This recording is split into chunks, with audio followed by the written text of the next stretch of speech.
آفرینش کے اولین روز آسمان کا زمیں کو ملامت کرنا زندگی کا اقتضا ہے، لذت غیب و حضور۔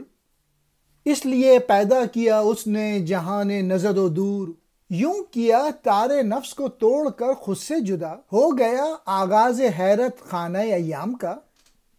تمہید آسمانی، کائنات کی تخلیق، پیدائش کے پہلے دن آسمان کا زمیں کو برا بھلا کہنا۔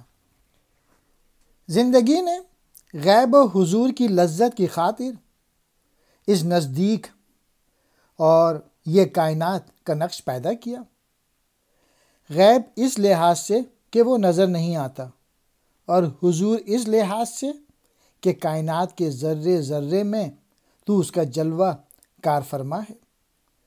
حیات نے سانس کے تاروں کو ایک دوسرے سے کچھ اس طرح علیحدہ کر دیا کہ ایام کے حیرت خانے یعنی دنیا کی بنیاد رکھ دی۔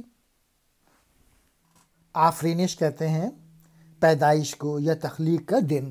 ارشاد خداوندی ہے کہ جب میں نے خود کو دیکھنا چاہا تو میں نے یہ کائنات پیدا کر دی۔